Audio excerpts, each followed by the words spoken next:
Hello, Lolas. So I'm here with baby Chase, and I'm going to get him changed. But first thing is first, make sure that you are subscribed. Make sure that you click the bell. Make sure that you're here checking out all my new videos. I am going to be doing a new series in the place of Dolly Drama Court TV. It will be at 8 p.m. Eastern Standard Time. Look like I did a poll on Facebook and looked like Sundays is still the day for that. So it'll be Sunday at 8 p.m. Eastern Standard Time. So make sure you check in for that. The name of the show will be Spilling the Tea with Miss Serenity Smith. So yeah. Again, another drama-filled show, of course. But anyway, like I said, this is Chase by Bonnie Brown, painted by myself. And I wanted to talk about a few things. And that is different sculpts. I really love this sculpt. I really love it, my Lord to the Roth baby. I actually took Chase down from being for sale. I could have sold him at the doll show. I didn't want to sell him then, but I thought I could do it now because I have another kit to paint, and I was like, I'll just paint that one for myself. But I realized that I wanted to keep him. The other one I'm going to paint in an AA skin tone, probably my color or darker, just depends on how dark it will go for me. Like I told you guys before, I won't be painting as often as I was when I was home. What else? I have some other kits to paint, and I will do a separate video of that and show you guys those kits and do kit reviews of those kits, because I have a few. I am done with buying kits. I said to myself, I'm not buying any more kits because it's enough. And I also keep wanting to keep my own babies that I paint. So, however, Ziggy, my Saskia by Gina Dietrich, is still for sale. He is $650 shipped. He's absolutely gorgeous. I'm just letting go some babies. I'll show you guys his little bum bum was signed by Bonnie Brown. I don't know if you guys can see that, but she signed it at the doll show. So that was pretty cool. This baby is, the sculpting on this one is just amazing. I would have to say that Bonnie Brown has become my favorite sculptor over the last 2 years. She's just, I used to be big on Natalie Blick, but now it's like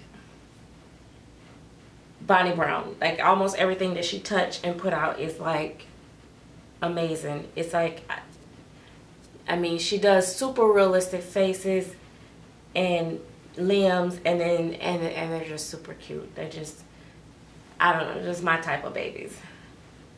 Lim was one we were kind of like iffy about, but I've been seeing some gorgeous limbs come out.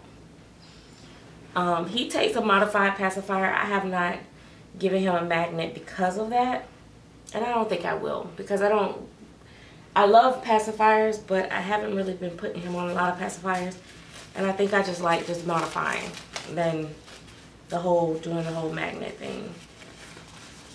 A lot of you guys are probably not following me on Facebook, but I went live quite a bit at the doll show on Facebook, and there was a lot of reactions with him. He got a lot of attention. He stopped a lot of people. So he was a real big hit at the doll show. I didn't take Lim. I had Lim there, but I didn't take him around as much because, you know, he's a toddler and he's big, and I had Chase, and then I had Bella, and it was just, you know, you can't have dolls just like laying on top of dolls. So but I did he did get reviewed and critiqued. Claire Taylor actually checked out my limb. She actually liked my limb rider. There was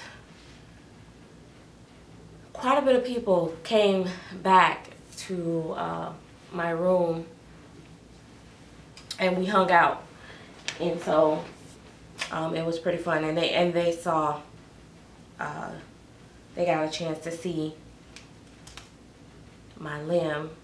And then I met with Gianna Baby's World, like one day.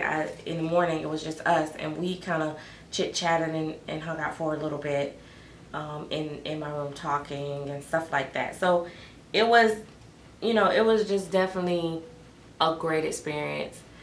But I had someone ask me, like, oh my God, how did you paint him that quick? The kits just came out before the show. And anybody that saw him can tell that he's textured really well, and that he's done really well. The thing about it is that a lot of people don't realize that it don't take 6 and 8 weeks to paint these babies. Even I've seen the most amazing artists paint a baby in, you know, 3 days or a week. When they have to get a prototype done, and it looked the same as all the rest of their dolls. I know for a fact that most artists don't take as long as the time frames they give, but you have to keep in mind that they're not just working on your baby, they're working on tons of others, and they probably do it like kind of like almost like an assembly line. So by the time, you know, then they have to stop and get the other ones, the ones that do reach completion, ready to go home to their new mommies, and then that's packing them out and blah blah blah, and then you got to wait for your turn and all that great stuff. So that's probably why they give us those longer time frames. But I was laughing when the person asked me that, and I said the same as everybody else walking around here with Chase, and theirs is actually rooted and everything. So I think the doll had just started, the kit had started coming out like a week prior to the show, a week and a half or 2 weeks prior to the show or something like that, and people from all over the world had their Chase, and they had them done, and they were well done at that. So I mean, you know, I just wish people would understand that everybody works different and everybody's situation is different when they're painting. I've gotten to the point where I don't want to sell my dolls. I've gotten to the point where I don't want to sell the ones I paint. I don't want to sell the ones I collect. It's very hard for me. I wanted to sell my micro preemie. I can't sell him because I really like him. I want to sell my, you know, I want to sell Abigail and all of them, but it's very hard for me to let go now for whatever reason. And then with my silicone, definitely, I feel like I can't, you know, sell them now because I feel like I don't know when I'm going to be able to afford to get another one. So it's kind of like, unless I really, really desperately have to have the money, I think I'm just going to sit tight. I am expecting just a few more, but they've been in the works. One that I just recently purchased, and another one that been in the works for a while. So I have a few things going on, but once, you know, as far as right now, I'm going to take a step back from buying and just enjoy my collection and stuff like that. I still haven't finished. I have this one here. I still haven't finished her. I haven't finished her hair. So I still have her. And it's just, you know, and she's gonna be like Lexi. she's going to be really cute when she gets finished. I just really need to sit and finish her. I'll probably work on her next week, finishing rooting her hair. That's all she needs. It's her hair rooted and cut and all that stuff. It's just, you know, life is just so busy sometimes, you know, trying to balance the two. A part of me sometimes wish that I would have just stayed home. My guy was very supportive of me just staying home. But at the same time, if I would have stayed home, I would have had to really try to push my dolls to sell, to help support some of my income to stay home, because I don't want to be totally dependent on, you know, my man. So I didn't want to be at the mercy of the community, and also I just feel like with me being as opinionated as I am, and you know, I have a whole bunch of people that absolutely love me and love my channel and support my work, and then I have, you know, those that absolutely hate me and will go to the ends of the earth to try to ruin me. And it's just, it's a risky thing when you're trying to sell and you're doing the YouTube videos, the type of videos that I do. So from that standpoint, I was like, let me go back to work where I can make a decent living, and I'll sell here and there. You know what I mean? I also, though, I want to say thank you to all the artists and sculptors that reached out to me individually and sent me messages, thanking me for my review, thanking me for the different comments and their customers coming to them for business after the doll show.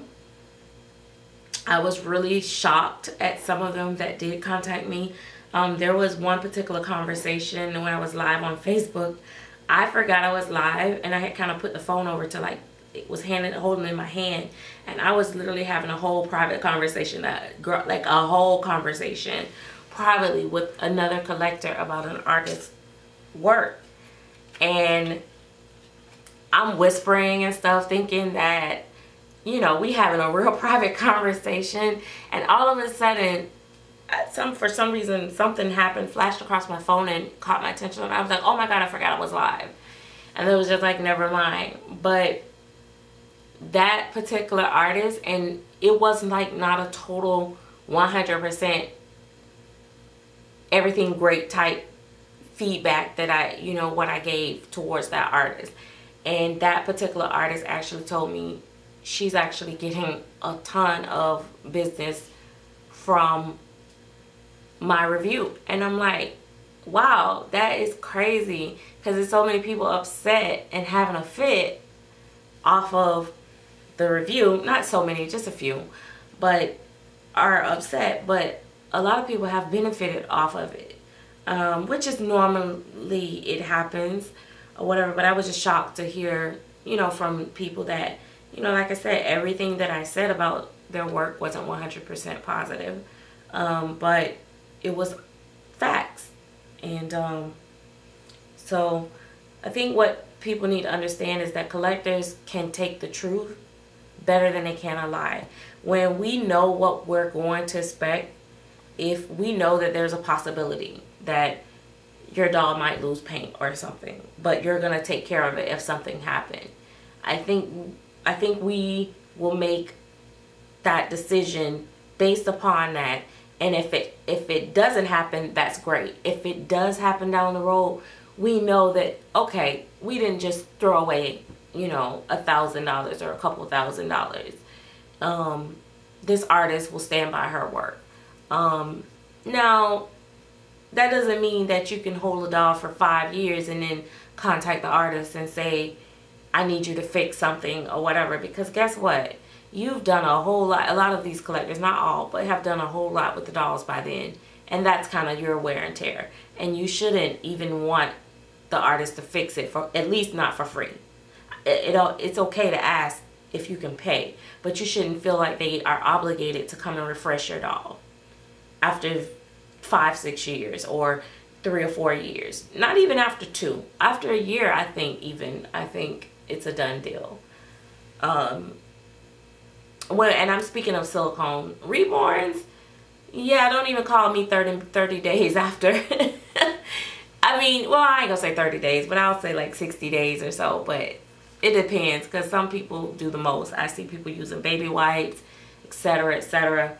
Anyway, I'm getting into a lot, and I don't want to hold you guys, because anyway, that's all. I'm not going to get into that. But thanks guys again for watching, and I am keeping his name as Chase, so that's my baby brother name. His name is Chase, and he reminds me of him, and that's probably why I couldn't get rid of him, because I don't know if I'll reach the same color again.